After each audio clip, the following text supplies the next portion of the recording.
Once again, back here with that hashtag show, Flobo Boyce. You may know my guest formerly as Colossal, but he's a top dog to me. Please welcome Jonah. How's it going, man? Good. Thanks for having me on the show. Look, I gotta start with the top question, all of the rough questions here. The top shelf stuff. Jonah Drome, is it coming back? What's going on with that? Well, yeah. I've had a few people ask me about that. I decided as I got busier on the road to sort of scale it back a little bit. Yeah. I will be doing episodes in the future, but for now, it's just on pause for now. Yeah. I mean, the vlogging content thing is a grind, and so I Yes. totally get it. You're like, you know what? I'm Definitely. gonna take a break.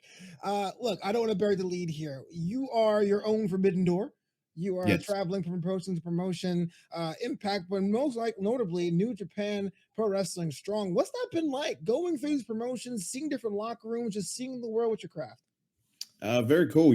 I was able to do a little bit of work with New Japan before signing to WWE. I actually did their tour they did in Australia. Mhm. And there was always, right before signing with WWE, there was talks of me actually going to New Japan and doing more then, but I'd actually been signed with WWE. So it's been cool to actually be able to have that opportunity to work with New Japan Strong. And eventually, once the borders and everything work well, I'll be able to actually go to Japan and work for New Japan over there. Impact, very much the same. It was a place that I always looked at. Obviously, couldn't work there because I was part of NXT, but now that the doors are open, I'm sort of kicking them all down. Yeah, I mean, what's that like? To be on one promotion under a different character name and then having a chance to reinvent. I guess the small question is, Jonah Rock is no more. It's just Jonah. But the big question Yes. is, what's the next chapter for your career? What's that look like this year and beyond? This year is sort of just finding myself again. I feel like Bronson Reed was his own thing. I very much became that, and I did whatever they needed me to do in NXT. And it was an extension of myself, much like Jonah Rock was before I signed to WWE. And now Jonah, its own, is something a little bit different. So it's finding what that difference is. And I'm being able to explore that in multiple promotions, which is really cool because I still get to do the American televised style of wrestling with Impact. And then at the same time, I get to do the New Japan style of wrestling with New Japan Strong. So I'm sort of getting the best of both worlds. And at the same time, I'm picking up some indie promotions here and there as well. Can you explain that a little bit to the uninitiated? Because I think I know what you mean, but the idea of what's required of you on American television compared to the Japanese style, at least modern style today. Yeah, of course. I feel like New Japan, and I actually wrestled with Pro Wrestling Noah for a few years back in 2013, 14, and 15. It's very much captured like a sport. So you're in there wrestling, and the cameras just capture you. Whereas the big difference with American television is that you are working to those cameras. So I learned a lot of that under the guidance of two of the very best, Triple H and Shawn Michaels. I got to learn a lot from them, and now I'm still able to do that. Very much similar with Impact. They work the cameras very, very much the same, and it's a taped show. Yeah. Whereas again, New Japan, they're sort of just trying to capture, in essence, the sport of wrestling. Yeah, absolutely. I was a wrestling fan. I can say this without any shred of irony now because I'm Yeah. old for about 30 years. And it's cool to see how the sport has evolved and changed. And I know that a lot of fans get their nostalgia back for certain eras, but I think now Yes. wrestling is at a fever pitch. And as someone that was a former thick boy myself, I wanted to ask your opinion about the changing perceptions and misconceptions of larger athletes in the ring, especially when it comes to working with different other styles and different other body types when you're working your matches. Yeah, I feel like professional wrestling, much like any other sport or entertainment, you need all different types of bodies, all different types of styles. Yeah. Some of my favorite wrestlers are cruiserweights, and there's stuff that they do that I could never do. But then it's the same vice versa. You sort of need everything. I think the biggest misconception with a body type like myself is that, I've had people, haters online say like, oh, he's Mhm. lazy, he's this, he's that. And then they don't actually see me behind the scenes when I'm powerlifting, or literally 2 months ago, I did a bench press of 500 pounds. Like, Yeah, I saw this is that. this is not an average man. Right. So I feel like people need to see those behind the scenes and treat all the athletes in different respects. There's someone like a Will Ospreay, for example, who is incredible. He can do some crazy things in the ring, he's not going to be bench pressing 500 pounds. And that's nothing against Will. Right, But right. vice versa, I'm not going to be doing a Phoenix 450 splash. Yet. Yeah, maybe coming soon, I guess. Maybe. I got to practice some more.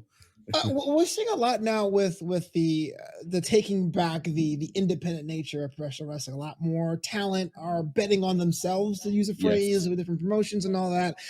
Not trying to get you in trouble here, but let me ask you this: has it been more of a challenge, or has it been easier to establish your own brand, to build your own buzz with social media, or is it kind of like, hey, there's a lot of noise out there, it's kind of challenging to break through? I think it's very challenging at the moment. Like, I think you're right. Wrestling is at a fever pitch. I think it's headed towards another boom period where you do have so much product out there that there's always something for someone to watch. Mhm. Whether you're a fan of a New Japan Strong, an Impact, an AEW, WWE, like there is so much going on, and including the independents as well. But at the same time, that means there's a lot of people trying to break through. There's a lot of people trying to get contracts. There's a lot of people trying to get seen. So I always just try to stay the steady path of what I do is what I do. Yeah. And if you like it, you jump on board. If you don't need to. Oh, absolutely. I got to say that it is kind of surreal talking with you, because your music and NXT and the other promotions has been like my Yeah. my workout themes for so long. You know what I Oh, mean? Like, awesome. Good. it's kind of like, I'm coming, y'all. I'm ready for war. No, I'm happy. thank you so much. No, it's kind of interesting because we see how people are leveraging social media. Like, let's see what Matt Cardona is doing, and Mhm. well, even with Zach Ryder before that, the whole era of leveraging it. But I almost feel like there is a challenge for that newer generation to find a way to break through, to see yourself doing it, to see yourself get yourself a demand. Having you appear in different promotions is pretty much the blueprint, whether you are intended not to be or are Yes. having. It's been kind of cool to watch. Yeah, 100%. I think it is hard for some of the guys breaking in.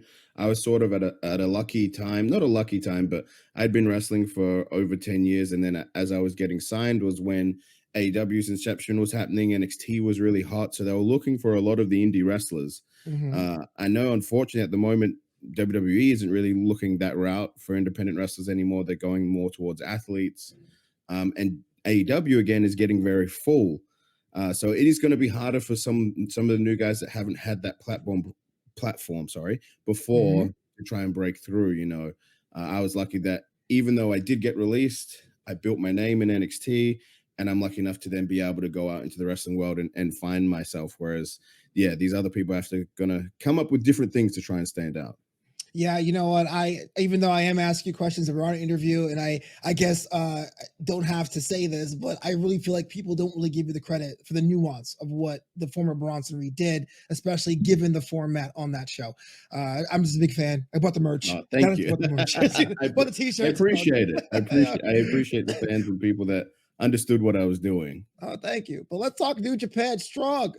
February 17th, Rivals. It looks like you and Tito are going against FinJuice. And look, I don't know about you, but FinJuice, their chemistry is on point. Maybe a Yeah. challenge for the top dog. You have anything in your game plan, anything in your toolbox ready for that match? Yeah. I mean, that's been the hardest thing is I've gone into this feud with a well-established tag team. They were former New Japan Pro Wrestling IWGP Tag Champions and former Impact Tag Team Champions as well. Uh, it just so happened that they were in the wrong place at the wrong time when I made my debut, and I had to stomp some people in. So that's continued, and now I've recruited Tito. And I think the world of Bad Dude Tito, I think, is a fantastic athlete. Again, another guy that should have broken through a little bit more. And I'm hoping this New Japan Strong platform gives him that light and people get to see him a little bit more. But whenever you're in a new tag team, it's about finding that chemistry. So me and Tito need to find that. The only thing I can say that FinJuice doesn't have that we have is just absolute power. Yeah. What's it like working with Tito? Did you guys like meet in a bar, a gym, like a juice Yeah. bar? Like what was it like? I mean, it's been really cool. I haven't been able to see a whole lot of like the SoCal scene, Mhm. but New Japan Strong primarily are working a lot on the West Coast, which is really cool. And he's been pretty influential in that West Coast scene in the independents for a little while. And through New Japan Strong, he was wrestling Juice, and that's where I saw him and thought, okay, this is something that could work. Is there a pressure for New Japan Pro Wrestling Strong to stand out against other promotions in the area as well as New Japan Classic? And if so, are you feeling any of that pressure? I think there's always pressure. I always try to put pressure on myself on purpose. Yeah. I'm that guy. I'm very loyal to wherever I do work. I was very loyal with NXT, and I know there was the Wednesday Night Wars and things like that. So every time I went out there, I wanted to make sure, okay, my segment is going to stand out no matter what you're watching. And I think I'm trying to do the same thing with Strong. I think New Japan as a whole, everyone loves the New Japan product, but Strong is still a little bit down here and people aren't watching it as much. And I want people to start watching it in the same respect to what they watch in Japan. Mhm. So I think I go out there every time with a little bit of a chip on my shoulder, trying to prove something and trying to deliver something that people can enjoy. Yeah. Personal question. Yeah. You're in the performing arts, and you literally put your Yeah. body on the line night in, night out. And even though we try to ignore the haters find a way of seeping through everything we do. Of course. How, Yeah. how do you refill the cup, man? Like, how do you give so much all to an art form and then get hit with the hate? How do you like block that out? How do you recover? What's the plan? I think the biggest thing is to realize, especially social media is fake. No one's living their true self on social media. So Yeah, yeah, yeah. a lot of the time, if I do have haters or anything like that say nasty things to me, I'm like, I don't care. I know they're just someone in their basement or on their phone. One time someone said something really like, I don't even remember what they said, but it was something bad. And then I clicked on their profile and then I realized it was like a teenage boy. He would have been 13 or 14. I'm like, there's no point in trying to go after someone like that. Um, I'll I do I it. am No, I'm just kidding. yeah. I am so obsessed with professional wrestling. I have been my whole life. I've been a fan since I can remember, since a little child. That there's nothing else that I really think about doing or nothing else that I really focus on other than this. So even if people want to hate on me for certain things, I know that I love this and people love getting to see me do it as well. So if I'm not for you, I'm definitely for someone else. Yeah, yeah. Well, take me back to that time. We decided this is my path, this is my craft, this is what I'm gonna do. I mean, was the network like, oh yeah, go for it, we encourage you, or like, wait, is that still a thing? I mean, we all came at a weird time where like wrestling was on a kind of a slope, a down slope, a period. What was that like for you deciding, no, this is what I'm gonna do with my life? Yeah, I mean, for me, like I was such a fan as a kid, and as a teenager, I discovered local wrestling, like independent wrestling in Australia, and I wanted to start straight away. Like I knew there was a training school I wanted to start, and my mother, she would not let me do it. She's like, you have to finish high school first before you do anything like that. So, Right. so I finished high school, and then literally as soon as I finished high school, I went and did a tryout, and I started in a dojo in Adelaide. Which, luckily enough, the coach, his name is Hartley Jackson. He actually coached at the Performance Center as well and wrestles in Japan. He actually had just been trained by Antonio Inoki himself. So he got trained by New Japan Pro Wrestling's Oh own wow. Antonio Inoki. So the dojo he had started in my hometown, little town in Australia, uh, was all New Japan influence. So all the training was very much the same squats, that sort of young boy aspect. So Mhm. that's the way I came into the business. And it was hard. For me, I thought it was something I was never going to make a career because it just seemed very far-fetched for a kid from a little town in Australia to ever get to the big leagues. Yeah. But as time went on and I'd been in it for so long, it started becoming a reality. And I was like, okay, I can really go for this. But you do have to make a lot of, you do have to, sacrifice a lot, I think, to be able to make it successful. Absolutely. Now, I admit I'm a little bit of a mark for Australia as I'm wearing my Sydney Roosters I was jersey. going to say, I could see the rugby jersey. Now, I've actually never been. So if you can help me out with some couple tips, some pro tips, not walking there being a completely total tourist. When I do touch down in Adelaide or Melbourne or Sydney, what should I do when I hit the down under, my friend?